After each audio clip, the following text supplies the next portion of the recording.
សួស្តី fan ជាទីស្រឡាញ់ទាំងអស់គ្នាសូមស្វាគមន៍សាជាថ្មីតាមមកកាន់ channel របស់ admin នៅថ្ងៃនេះ admin នឹងមកសម្រាប់រឿង The Best Thing ភាគទី 6 និងភាគទី 7 បញ្ចូលគ្នាចឹងបើសិនជាចង់ដឹងថាតើសាច់រឿងរបស់យើងនឹងទៅជាយ៉ាងណានោះតើទៅទស្សនាជាមួយ admin ទាំងអស់គ្នាចូលមកកាន់សាច់រឿងរបស់យើងជាបន្តវិញក្រោយពីតួស្រីរបស់យើងយំអស់មួយសន្ទុះហើយនោះនាងក៏បានគេងលក់តែម្ដងហើយសូយាគេក៏បានគិតថាតួស្រីយើងច្បាស់ជានៅមានរឿងខូចចិត្តជាមួយសង្សារជាមិនខានទេមិនយូរប៉ុន្មានតួស្រីរបស់យើងនាងក៏បានភ្ញាក់ហើយអាការដាក់ចុកពោះហ្នឹងក៏ប្រសើរឡើងដូចគ្នាតែសូយាក៏ប្រាប់ថាធ្វើម្ដងវាមិនទាន់បាត់នោះទេចឹងឲ្យនាងមកធ្វើវាម្ដងទៀតនៅពេលក្រោយអីចឹងណានិយាយរួចគេក៏បកអាយរបស់គេឲ្យតួស្រីរបស់យើងយកទៅពាក់ព្រោះខោរបស់នាងប្រឡាក់ឈាមរដូវចំណែកតួស្រីយើងវិញនាងក៏បានអរគុណទៅកាន់សូយារួចក៏សុំលាគេតែម្ដងទៅនៅពេលមកដល់ផ្ទះតួស្រីក៏បានយកអាយរបស់សូយាទៅដាក់បោកតែមុននឹងបោកនាងក៏បានយកវាមកថើបផងដែរហើយឃើញថាក្លិនអាយរបស់គេពិតជាក្អូបខ្លាំងមែនតើបន្ទាប់ពីដាក់បោកហើយនោះតួស្រីក៏បានចុះមកញ៉ាំអីជាមួយនឹងម៉ាក់ប៉ារបស់នាងហើយប៉ារបស់នាងក៏បានធ្វើទឹកស៊ុបក្តៅៗឲ្យនាងញ៉ាំទៀតផងស្រាប់តែគ្រានឹងដែរម៉ាក់របស់នាងក៏បានយកអាយរបស់សូយាចេញពីម៉ាស៊ីនបោកគក់ហើយគាត់ថែមទាំងហៅប្តីរបស់គាត់មកសួរអញ្ចឹងណាតែប្តីរបស់គាត់ក៏ប្រាប់ថាមិនជាអាយរបស់ខ្ញុំទេតួស្រីឃើញអញ្ចឹងនាងក៏ប្រាប់ថាវាគឺជាអាយរបស់គ្រូពេទ្យគាត់បានឲ្យខ្ញុំខ្ចីវាដើម្បីពាក់សិនណាបើមិនអញ្ចឹងទេខ្ញុំច្បាស់ជាខ្មាស់គេជាមិនខានទេម៉ាក់របស់នាងលើអញ្ចឹងគាត់ពិតជាសប្បាយចិត្តមែនតើ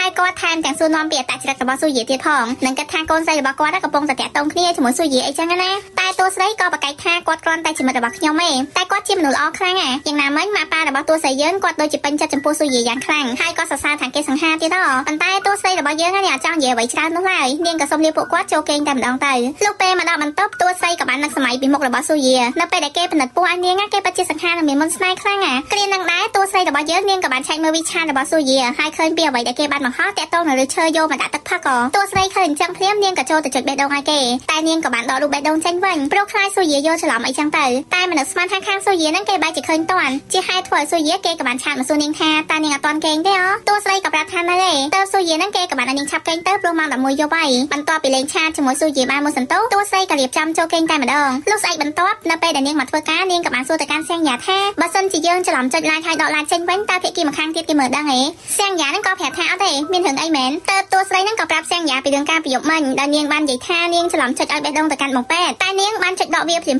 វិញប៉ុន្តែបែរជាបងពេទ្យចាប់បានអីចឹងណាសៀងយ៉ាលើអញ្ចឹងនាងក៏សុំមើលការសន្ទនាការប្រយុទ្ធមិញបន្តិចលុះពេលអានរួចនាងក៏បានប្រាប់តួស្រីយើងថាការប៉ັດទៅបងពេទ្យហ្នឹងគេមានចេតនាបង្ហោះដើម្បីធ្វើឯងចាប់អារម្មណ៍ហ្នឹងហើយនឹងបានឱកាសឆាតជាមួយឯងតែប៉ុណ្ណោះនិយាយចឹងមើលទៅបងពេទ្យថាពិតជាយកចិត្តទុកដាក់នឹងឯងខ្លាំងគាត់ថែមទាំងគាំទ្រឯងទៅរៀននៅបរទេសទៀតវាគ្រាន់បើជាសង្សារចាស់របស់ឯងឆ្ងាយចុះមិនឯងមិនពិចារណាលើគាត់ចឹងប៉ុន្តែតួស្រីរបស់យើងនៅតែប្រកែកថានាងនិងបងពេទ្យហ្នឹងគឺជាមិត្តភក្តិនឹងគ្នាតែប៉ុណ្ណោះអត់មានគិតអីវិញឆ្ងាយជាងហ្នឹងទេងាកតែមើលខាងសូយាវិញពេលដែលគេទំនេរពីការងារគេក៏បានអូសវិឆាតមើលស្រាប់តែបានឃើញតួស្រីរបស់យើងមកហោះរូបកែវទៅដោះគោជាមួយនឹងមិត្តរបស់នាងទៅគេក៏ចង់សរសេរប្រាប់តួស្រីរបស់យើងអត់ចង់ឲ្យនាងផឹកប៉ុន្តែគិតចុះគិតឡើងសូយាបែរជាលុបចេញវិញព្រោះគេខ្លាចតួស្រីរបស់យើងគិតថាគេយកចិត្តទុកដាក់លើនាងជ្រុលពេកអីចឹងទៅលុះយប់ឡើងសូយាគេក៏បានសរសេររូបមន្តគ្រឿងផ្សំមួយចំនួនឲ្យតួស្រីរបស់យើងតាក់ទងនឹងអាហារដែលនាងគួរញ៉ាំហើយគេបានបន្ថែមថ្នាំបុរាណនៅក្នុងរូបមន្តម្ហូបនឹងទៀតផងពេលដែលសរសេររួចហើយគេក៏ផ្ញើវាឲ្យតួស្រីរបស់យើងមើលជាហេតុធ្វើឲ្យនាងពិតជាឆ្ងល់យ៉ាងខ្លាំងមិនគណិតសុកគេផ្ញើវាមកអញ្ចឹងតើសូយាក៏ប្រាប់ថាការពីព្រឹកមិញខ្ញុំឃើញនាងផឹកភេសជ្ជៈចឹងខ្ញុំក៏បានសរសេររូបមន្តនេះឲ្យនាងហ្មងទៅដើម្បីឲ្យនាងធ្វើញ៉ាំហ្នឹងតួស្រីលើអញ្ចឹងនាងក៏សួរថាចុះគ្រួសាររបស់ខ្ញុំពួកគាត់អាចញ៉ាំអាហារនឹងបានទេព្រោះប៉ារបស់ខ្ញុំគាត់មានជំងឺលើសឈាមសូយាក៏ប្រាប់ថាញ៉ាំបានតាហើយវាល្អចំពោះសុខភាពទៀតផងកាត់តែមើលក្នុងមន្ទីរពេទ្យវិញពេលនេះមានអ្នកជំងឺម្នាក់សភាពរបស់គាត់កំពុងតែធ្ងន់ធ្ងរយ៉ាងខ្លាំងហើយសម្ពាធបេះដូងនឹងក៏ធ្លាក់ចុះផងដែរជាមួយគ្នាហ្នឹងសូយាគេក៏បានមកពិនិត្យឲ្យអ្នកជំងឺម្នាក់ហ្នឹងហើយឃើញថាស្ថានភាពរបស់អ្នកជំងឺហ្នឹងមិនអាចទុកយូរបានទៀតនោះទេត្រូវតែបញ្ជូនគាត់ចូលក្នុងបន្ទប់ ICU ដើម្បីវះកាត់ជាបន្ទាន់ប៉ុន្តែកូនស្រីរបស់អ្នកជំងឺនាងមិនព្រមនោះឡើយព្រោះម៉ាក់របស់នាងឈឺចាប់នឹងវះកាត់ច្រើនលើកមកហើយដូច្នេះនាងអាចឲ្យគាត់ទទួលរងការវះកាត់នឹងទៀតទេនាងក៏សូមឲ្យសូយានឹងជួយរកវិធីថ្មីទៅត្រឹមតែពជាពេលឲ្យគាត់បានយូរជាងនេះក៏បានដែរព្រោះនាងដឹងថាម៉ាក់របស់នាងគាត់រស់ឲ្យបានយូរនោះទេចឹងនាងអត់ចង់ឃើញគាត់ត្រូវវះកាត់ឈឺចាប់ច្រើនជាងនេះនាងសុំតែឲ្យគាត់រស់នៅឲ្យបានបន្តិចទៀតដើម្បីជួបមុខបងប្អូនកូនចៅជាលើកចុងក្រោយតែប៉ុណ្ណោះសូយាស្ដាប់ហើយគេក៏បានយល់ព្រមគេនឹងព្យាយាមជួយគាត់ឲ្យអស់ពីលទ្ធភាពរបស់គេទៅចោលបន្ទាប់ពីមើលអ្នកជំងឺរួចហើយសូយាគេក៏បានត្រឡប់មកវិញតែអារម្មណ៍របស់គេពេលនេះពិតជាសែតយ៉ាងខ្លាំងគេថែមទាំងនឹកឃើញពីម៉ាក់របស់គេទៀតផងជាមួយគ្នានឹងដែរតួស្រីរបស់យើងនាងក៏បានដើរមកឃើញសូយាហើយនាងក៏ចូលទៅនិយាយលេងជាមួយនឹងគេដូចរាល់ដងតែសូយាគេហាក់បីដូចជាស្ងប់ស្ងាត់ខ្លាំងតួស្រីឃើញអញ្ចឹងនាងក៏បានសួរគេថាតើលោកកាត់អីមែនទេសូយាក៏ប្រាប់ថាអត់មានអីទេប៉ុន្តែតួស្រីរបស់យើងនាងដឹងច្បាស់ថាគេច្បាស់ជាពិបាកចិត្តរឿងអីមួយជាមិនខានព្រោះរាល់ដងគេដែរអញ្ចឹងទេតែគ្នានឹងដែរសូយាគេក៏បានសួរតួស្រីយើងថាតើនាងរវល់អត់នាងអាចដើរលេងជាមួយខ្ញុំមកជុំបានទេតួស្រីលើអញ្ចឹងនាងក៏បានយកព្រមហើយបន្ទាប់មកពួកគេទាំងពីរក៏បានដើរលេងជុំវិញសង្កាត់តែសូយាគេនៅតែស្ងប់ស្ងាត់ដដែលគេមិននិយាយអ្វីជាមួយនឹងតួស្រីយើងនោះឡើយចំណែកតួស្រី ស្រីយើងវិញនាងក៏មិនដឹងថាលើកទឹកចិត្តស៊ូយាបែបណានោះដែរមានតែកំដៅគេដើរលេងតែប៉ុណ្ណោះដើរបានមួយសន្ទុះស៊ូយាគេក៏ងាកមកមើលមុខរបស់តួស្រីយើងជាហេតុធ្វើឲ្យនាងពិតជាឆ្ងល់យ៉ាងខ្លាំងហើយនាងក៏ដើរមករកស៊ូយាស្រាប់តែគ្រាហ្នឹងក៏បានកង់មួយហ្នឹងបានបាត់មកប៊ីនឹងបុកត្រូវតួស្រីរបស់យើងតែនាងក៏បានគេទៅចាប់ស៊ូយាទាន់អីចឹងណាចំណែកស៊ូយាវិញនៅពេលនេះអារម្មណ៍របស់គេពិតជាត្រូវការអ្នកលួងលោមខ្លាំងហើយគេក៏បានអោបតួស្រីរបស់យើងតែម្ដងទៅធ្វើឲ្យតួស្រីរបស់យើងនាងភ្ញាក់ផ្អើលបន្តិចតែនាងក៏មិនបាននិយាយអ្វីនោះឡើយនាងក៏ឯខ្នងរបស់ស៊ូយាថ្នមដើម្បីលួងលោមគេអីចឹងណាក្រោយមកពួកគេទាំងពីរក៏បានមកដល់ផ្ទះវិញហើយនៅយប់នេះស៊ូយាគេដូចជាគេមិនលក់សោះព្រោះតែនៅគិតពីរឿងមុនហ្នឹងសូម្បីតែតួស្រីរបស់យើងនាងក៏គេមិនលក់ដូចគ្នាហើយនាងក៏បានគិតពីរឿងមុនហ្នឹងផងដែរ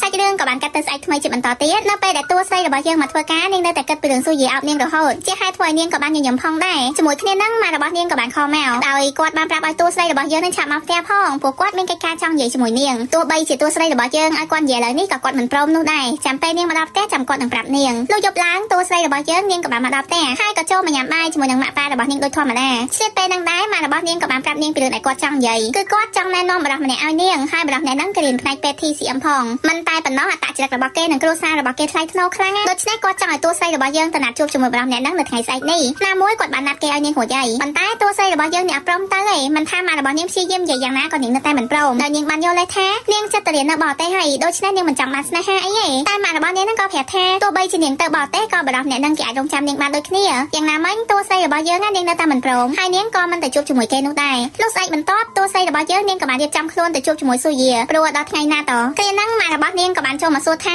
តើបានឃើញពីប្រវត្តិរូបគ្រូពេទ្យ TCM ហ្នឹងឯងម៉ាក់បានផ្ញើឯងរួចហើយតួស្រីក៏ប្រាប់ថាឃើញតាឥឡូវនេះខ្ញុំដល់ថ្ងៃណាត់ជាមួយគ្រូពេទ្យហើយគ្រាន់តែលើចាំព្រាមគាត់ក៏បានឲ្យតួស្រីរបស់យើងហ្នឹងសាកសួរព័ត៌មានពីគ្រូពេទ្យអ្នកនោះផងព្រោះអីគ្រូពេទ្យអ្នកហ្នឹងគេរៀនផ្នែក TCM ដូចគ្នាចឹងពួកគេច្បាស់ជាស្គាល់គ្នាជាមិនខាននិយាយរួចគាត់ក៏ដើរចេញតែម្ដងទៅជាហេតុធ្វើឲ្យតួស្រីរបស់យើងពិតជាហួសចិត្តនឹងម៉ាក់របស់នាងហ្មងបន្ទាប់មកតួស្រីរបស់យើងនាងក៏បានមកដល់ clinic ហើយស៊ូយាគេក៏បានសុំទោសនៅរឿងយប់នោះផងដែរប៉ុន្តែតួស្រីអត់ប្រកាន់ទេនាងក៏ប្រាប់ថាក្នុងនាមពួកយើងជាមិត្តនឹងគ្នាខ្ញុំគួរតែលួងលោមលោកអញ្ចឹងហើយស៊ូយាលើពេលហ្នឹងភ្លាមគេដូចជារឿងអន់ចិត្តបន្តិចក្រោយមកស៊ូយាគេក៏ធ្វើការពិនិត្យជីបចោលឲ្យនាងដូចគ្នាកំឡុងពេលពិនិត្យតួស្រីក៏ប្រាប់ស៊ូយាថាពេលនេះអារម្មណ៍របស់ខ្ញុំពិតជាស្មុគស្មាញខ្លាំងណាស៊ូយាក៏សួរថានាងកើតអីមែនតើនាងឆ្លោះគ្នាជាមួយអ្នកផ្ទះរឿងទៅរៀននៅបរទេសមែនទេតែតួស្រីក៏ប្រាប់ថាអត់ទេគឺក្នុងនាមពួកយើងជាមនុស្សពេញវ័យតែងតែត្រូវអ្នកផ្ទះល្អច្រើនអញ្ចឹងហើយដូចជាខ្ញុំពេលនេះអញ្ចឹងខ្ញុំមានអាយុ27ឆ្នាំហើយម៉ាក់របស់ខ្ញុំនឹងចេះតែល្អរឿងគូសកលរហូតវាពិតជាធ្វើឲ្យខ្ញុំឈឺក្បាលខ្លាំងណាស់គ្រាន់តែលើចឹងភ្លាមស៊ូយាគេដូចជារៀងស្ងាត់ចិត្តហ្មងគេក៏បានគិតថាច្បាស់ជាម៉ាក់របស់តួស្រីយើងនឹងគិតគូរពីរឿងរៀបការឲ្យតួស្រីរបស់យើងជាមួយនឹងមិត្តប្រុសរបស់នាងជាមិនខានទេ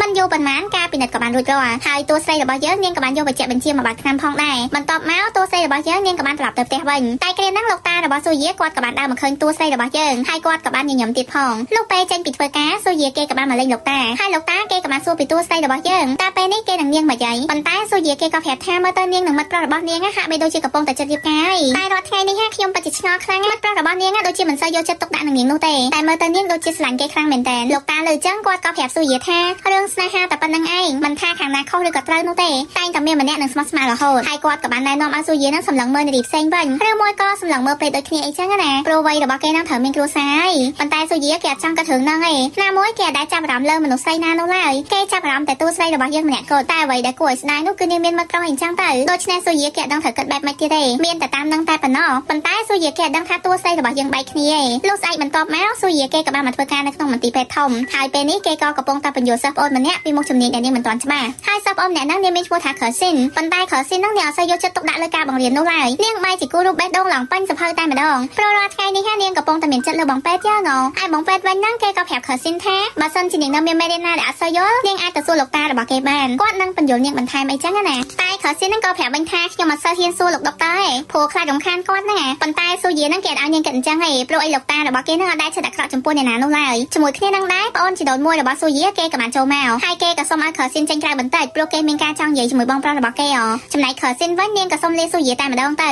លុះពេលនាងចេញផុតលីជាហ្នឹងគេក៏បានសុំឲ្យស៊ូយាជួយគេរឿងមួយផងគឺគេចង់ឲ្យស៊ូយាហ្នឹងជួយទៅជួបមនុស្សស្រីម្នាក់ចំនួនគេបានអត់ព្រមម៉ាក់របស់គេបានរៀបចំឲ្យគេជួបជាមួយមនុស្សស្រីម្នាក់ប៉ុន្តែស៊ូយាគេអត់ព្រមទេមានរឿងអីដែលគេត្រូវទៅជួបជំនួសយ៉ាងណាមិញលីជាគេនៅតែអង្វរស៊ូយារហូតព្រោះគេពិតជាមិនអាចទៅជួបនាងបានទេណាមួយគេអត់បានស្រឡាញ់នាងផងហ្នឹងគឺម៉ាក់របស់នាងជាអ្នករៀបចំតែខ្លួនឯងដោយមិនសួរយោបល់របស់គេសោះចឹងគេសុំបង្ឲ្យស៊ូយាទៅជួបនាងជំនួសគេផងទៅមិនថាលីជានិយាយយ៉ាងណាក៏បងពេទ្យរបស់យើងនៅតែអត់ព្រមហើយគេក៏ដើរចេញតែម្ដងទៅដោយមិនដឹងគិតបែបម៉េចលីជាមានតែទៅខ្លួនឯងតែប៉ុណ្ណោះសាច់រឿងក៏បានកាត់ទៅមើលខាងតួស្រីរបស់យើងវិញម្ដងនាងក៏បានមកកាន់ហាងមួយដើម្បីជួបជាមួយបរិសុទ្ធដែលម៉ាក់របស់នាងបានរៀបចំមកហើយបរិសុទ្ធម្នាក់ហ្នឹងក៏បានអង្គុយរងចាំនាងផងដែរតែមិននឹកស្មានថាបរិសុទ្ធម្នាក់ហ្នឹងគឺជាលីជាឯងតែតួស្រីអត់ដឹងថាលីជាហ្នឹងជាបងប្អូន នជីដូនមួយជាមួយនឹងបងពេទ្យយើងនោះឡើយបន្ទាប់ពីបានជួបគ្នាហើយអ្នកទាំងពីរក៏បានណែនាំខ្លួនទៅវិញទៅមកហើយលីជាហ្នឹងគេក៏ប្រាប់ទូស្រីយើងថាសប្តាហ៍ថ្ងៃនេះគេកំពុងតែនៅរៀនគេគ្មានផែនការគិតរឿងផ្សេងទេដូច្នេះគេអត់ចង់ណាត់ជួបអ្នកណានោះឡើយគ្រាន់តែលើចង់ភ្លាមទូស្រីបច្ចេកវិទ្យាយ៉ាងខ្លាំងនាងក៏ប្រាប់លីជាវិញថាដោយតែគ្នាហ្នឹងខ្ញុំកំពុងតែត្រៀមតែសិក្សានៅបរទេសចឹងពួកយើងទាំងពីរពិតជាមិនអាចតាក់ទងគ្នាបានទេត្រូវអត់លីជាក៏ឆ្លើយអូខេហើយពួកគេនឹងប្រាប់ម៉ាក់ប៉ារបស់ពួកគេតាមហ្នឹងក្រោយពីនិយាយត្រូវគ្នាហើយអ្នកទាំងពីរក៏បាននិយាយរឿងផ្សេងវិញម្ដងដោយទូស្រីហ្នឹងបានសួរពីជំនាញដែលលីជាបានរៀនទៅគេក៏ប្រាប់ថាគេរៀនផ្នែក TCM អីចឹងណ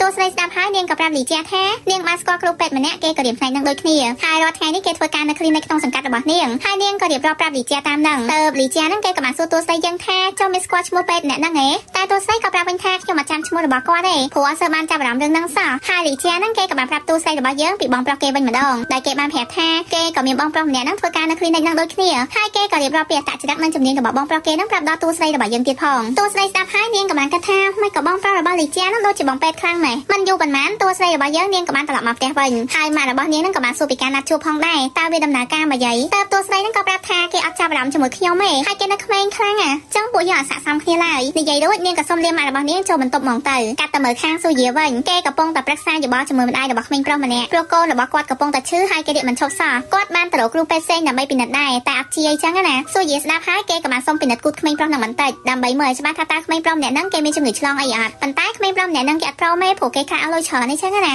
តែស៊ូយាហ្នឹងក៏ប្រាប់ថាអត់គិតថ្លៃនោះទេបើសិនជាក្មួយមិនពិនិត្យឲ្យបានមកចាត់ទេនោះក្មួយអាចនឹងធ្ងន់ធ្ងរហើយអស់លុយច្រើនជាងនេះក៏ថាបានក្មេងប្រុសលើចឹងគេក៏បានយកព្រមឲ្យស៊ូយាមើលគូតរបស់គេចោលក្រោយពីពិនិត្យដឹងរួចហើយស៊ូយាក៏ចេញវេជ្ជបញ្ជាឲ្យទៅបើកថ្នាំនិងប្រាប់ម្ដាយក្មេងប្រុសថាកូនអ្នកស្រីមិនកើតអ្វីធ្ងន់ធ្ងរនោះឡើយគេគ្រាន់តែរៀបដោយសារតែចំណីអាហារតែប៉ុណ្ណោះចឹងពេលញ៉ាំថ្នាំហើយច្បាស់ជាអាចធូរជាមិនខានម្ដាយក្មេងលើហើយគាត់ពិតជាអរគុណស៊ូយាយ៉ាងច្រើនរួចក៏សុំលាស៊ូយាតែម្ដងទៅលោកពេលចាប់ម៉ោងការងារស៊ូយាគេក៏បានរៀបចំទៅផ្ទះពេលនាងលីជាគេក៏បានប្រាប់ស៊ូយាពីរឿងរបស់គេថាកាលពីម្សិលមិញគេបានជួបជាមួយនាងរួចហើយតែនាងនិងគេអត់បានចាប់អារម្មណ៍លើគ្នាទេហើយក៏និយាយគ្នាលេងធម្មតាអីចឹងទៅមិនតែប៉ុណ្ណោះលីជាគេថែមទាំងប្រាប់ទៀតថានារីម្នាក់ហ្នឹងនាងពិតជាយល់ដឹងពីផ្នែក TCM ច្បាស់លាស់ព្រោះនាងកំពុងតែព្យាបាលជាមួយនឹងគ្រូពេទ្យម្នាក់ហើយនាងក៏ប្រាប់ទៀតថានាងអត់ចូលចិត្តថ្នាំដែលនាងញ៉ាំទេទើបនាងក៏ស្រាវជ្រាវវាដោយខ្លួនឯងហើយនាងបានធ្វើឲ្យគ្រូពេទ្យរបស់នាងផ្លាស់ប្ដូរវេជ្ជបញ្ជាថ្នាំដោយសារតែនាងទៀតហ៎គ្រាន់តែលើចឹងភ្លាមស៊ូយាគេក៏បានសួរលីជាថាតើរាល់ថ្ងៃនាងធ្វើការអីហើយលីជាក៏ប្រាប់ថានាងធ្វើការនៅក្នុងសន្តាគារដែលល្បីជាងគេក្នុងក្រុងយើងនេះស៊ូយាស្ដាប់ហើយគេក៏បានដឹងថាការប៉ັດទៅនារីដែលលីជាបានទៅជួបនឹងនាងគឺជាតួស្រីរបស់យើងសោះចឹងបានន័យថាម៉ាក់របស់នាងកំពុងតែរកគូណាត់ឲ្យនាងថ្មី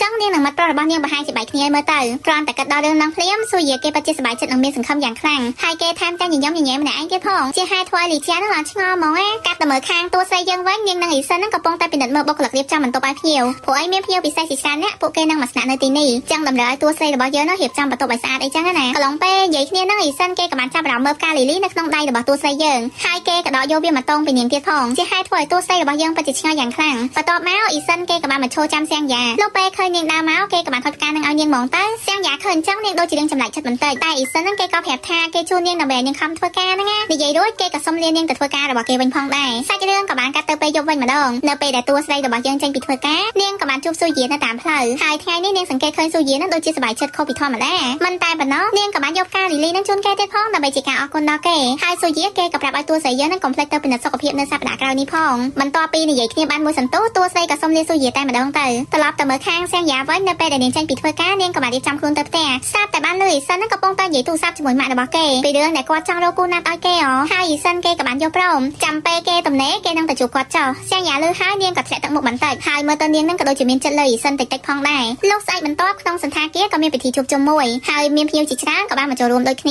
ាចំណែកតួស្រីរបស់យើងនិងសៀងយ៉ានឹងពួកនាងនៅចាំស្វាគមន៍ភ្ញៀវដែលមកចូលរួមទាំងអស់ហ្នឹងតែគ្រាហ្នឹងសៀងយ៉ានឹងនាងដូចជាកំពុងតែខឹងជាមួយនឹងអ៊ីសិនព្រោះឃើញសេជាច្រើនបានចោមរោមថតរូបជាមួយនឹងគេហើយនាងមានចិត្តប្រច័ណ្ឌអីចឹងណាចំណែកតួស្រីយើងវិញនាងក៏មើលដឹងពីចិត្តរបស់សៀងយ៉ាដូចគ្នាលោកក្រោយមកលោកប្រធាននឹងក៏បានហៅបុគ្គលិកទាំងអស់មកប្រជុំដើម្បីប្រាប់គ្រប់គ្នានឹងរៀបចំម្ហូបថ្មីសម្រាប់មនុស្សចាស់ដែលចូលមកស្នាក់នៅក្នុងសន្តាគារនេះព្រោះពួកគេបានសំណូមពរមកខាងសន្តាគារឲ្យរៀបចំម្ហូបអាហារសម្រាប់សុខភាពអីចឹងណាដូច្នេះលោកប្រធាននឹងគាត់ចង់ឲ្យសៀងយ៉ាជួយពិនិត្យរឿងនេះព្រោះនាងជាអ្នកទទួលខុសត្រូវខាងម្ហូបតើតួស្រីរបស់យើងនឹងក៏បានលើកឡើងពីសំណើមួយដោយនាងចង់បន្ថែមថ្នាំចិនចូលទៅក្នុងម្ហូបទាំងអស់ព្រោះវាល្អសម្រាប់មនុស្សចាស់អីចឹងទៅតែសៀងយ៉ានឹងក៏ធ្វើជានិយាយថាពួកយើងគ្មានរូបមន្តធ្វើម្ហូបសំពីថ្នាំចិននោះទេចឹងវាពិតជាពិបាកខ្លាំងណាតែតួស្រីនឹងក៏ប្រាប់ទៅកាន់លោកប្រធានថាខ្ញុំបានស្គាល់គ្រូពេទ្យម្នាក់គេមានជំនាញយ៉ាងខ្លាំងពីថ្នាំបុរាណចិនដូច្នេះខ្ញុំអាចតាក់ទងសួរគេបានគ្រាន់តែលើចឹងភ្លាមលោកប្រធានក៏បានយកព្រមហើយក៏ឲ្យតួស្រីរបស់យើងនិងសៀងយ៉ានឹងចាត់ចែងតាមនឹងចោលបន្ទាប់ពីប្រជុំចប់សៀងយ៉ានាងក៏បានមកសួរតួស្រីយើងពីបងពេទ្យតើពួកនាងដល់ណាហើយមើលទៅតួស្រីរបស់យើងដូចជាយល់ច្បាស់ពីបងពេទ្យអីចឹងណាតែតួស្រីនឹងក៏ប្រាប់ថាគ្មានអីទេបាយនៅតែនិយាយចឹងទៀតខ្ញុំនឹងឈប់ណាត់គាត់ ជាមិនខាននិយាយចឹងមកកែមិនទៅពិភាក្សាជាមួយអ៊ីសិនផងតែសៀងយ៉ានឹងក៏ប្រាប់ថាអត់ទេនាងអត់ចង់រំខានគេទេតួស្រីលើចឹងនាងក៏សួរវិញថាតើពួកឯងទាំងពីរឆ្លោះគ្នាមែនទេប៉ុន្តែសៀងយ៉ានេះអត់ឆ្លើយឡើយហើយនាងក៏ធ្វើជានិយាយប្រឡប់អីចឹងទៅក្រោយមកតួស្រីរបស់យើងនាងក៏បានផ្ញើសារទៅណាស៊ូយេដើម្បីសុំជួបគេហើយស៊ូយេគេក៏បានយកព្រមលុះពេលដែលតួស្រីយើងចេញពីធ្វើការនាងក៏បានប្រាប់អ៊ីសិនពីរឿងសៀងយ៉ាតើគេមានធ្វើឲ្យសៀងយ៉ាមិនសប្បាយចិត្តអត់ព្រោះមើលទៅនាងដូចជាអន់ចិត្តរឿងអីមួយអញ្ចឹងតែអ៊ីសិនគេអត់ដឹងអីទេក្រោយពីនិយាយរួចហើយតួស្រីក៏សុំលាអ៊ីសិនតែម្ដងទៅបន្ទាប់មកតួស្រីរបស់យើងនាងក៏បានទៅជួបស៊ូយេហើយស៊ូយេគេក៏បានរងចាំនាងដូចគ្នាគ្នានឹងដែរតួស្រីរបស់យើងនាងក៏ប្រពោះគេទៅញ៉ាំអីជាមួយគ្នាតែស៊ូយេហ្នឹងគេបែរជាប្រពោះនាងទៅផ្ទះរបស់គេទៅវិញព្រោះគេចង់ធ្វើអាហារសុខភាពញ៉ាំជាមួយនាងអីចឹងណាតួស្រីលើចឹងនាងក៏បានយកព្រមបន្ទាប់មកតួស្រីរបស់យើងនាងក៏បានមកដល់ផ្ទះរបស់គេហើយស៊ូយេក៏បានយកទឹកមកឲ្យនាងផឹកនិងប្រាប់ឲ្យនាងអង្គុយលេងសិនទៅចាំគេនឹងចម្អិនអាហារឲ្យនាងញ៉ាំក្រោយពីនិយាយរួចស៊ូយេក៏ចាប់ផ្ដើមរៀបចំចម្អិនអាហារតែម្ដងចម្អិនបណ្ដាគេក៏ងាកទៅមើលតួស្រីបណ្ដាមិនយូរប៉ុន្មានអាហារសុខភាពហ្នឹងក៏បានចម្អិនរួចរាល់ហើយគេក៏បានរៀបចំដួសដាក់ចានឲ្យតួស្រីរបស់យើងភ្លក់តែតួស្រីរបស់យើងនាងក៏សុំថតវាមកប៉ុស្តិ៍សិនដើម្បីផ្ញើឲ្យសៀងយ៉ាមើលស៊ូយេឃើញអញ្ចឹងគេក៏បានយកព្រមហើយគេក៏សួរនាងថាតើថតឲ្យមិត្តភក្តិមើលមែនទេតួស្រីក៏ប្រាប់ថាត្រូវហើយខ្ញុំក៏មានរឿងខ្លះចង់និយាយជាមួយលោកដូចគ្នាតើលោកអាចជួយខ្ញុំក្នុងរឿងការងារបានទេព្រោះអីខាងសន្តាគាររបស់ខ្ញុំនឹងកំពុងតែរៀបចំធ្វើអាហារសុខភាពសម្រាប់មនុស្សចាស់ដូច្នេះខ្ញុំចង់ឲ្យលោកទៅពិភាក្សាពីរឿងនេះស៊ូយេស្ដាប់ហើយគេក៏បានយកព្រមតែគេមិនចេញមុខបាត់ចំហនោះទេព្រោះវាប៉ះពាល់ដល់វិជ្ជាជីវៈរបស់គេអាចត្រឹមតែផ្ដល់គំនិតពីថ្នាំបុរាណនិងរូបមន្តផ្សំជាមួយម្ហូបតែប៉ុណ្ណោះតួស្រីលើអញ្ចឹងនាងក៏បានយកព្រមហើយអ្នកទាំងពីរក៏យកចានចូលគ្នាដើម្បីជាការសហការផងដែរបន្ទាប់មកពួកគេក៏បានញ៉ាំអាហារជាមួយគ្នាយ៉ាងរីករាយលុះពេលញ៉ាំរួចហើយស៊ូយេគេក៏បានជូនតួស្រីរបស់យើងត្រឡប់ទៅវិញពេលជិតដល់មុខផ្ទះតួស្រីក៏សុំលាស៊ូយេតែម្ដងទៅចំណែកសាច់រឿងរបស់យើងនឹងក៏បានស្លេះនៅត្រឹមនេះដូចគ្នាចឹងកុំភ្លេចរងចាំទស្សនាជាមួយ admin នៅភាគក្រោយជាបន្តទៀតណាសូមអរគុណសូមជម្រាបលាបាយបាយ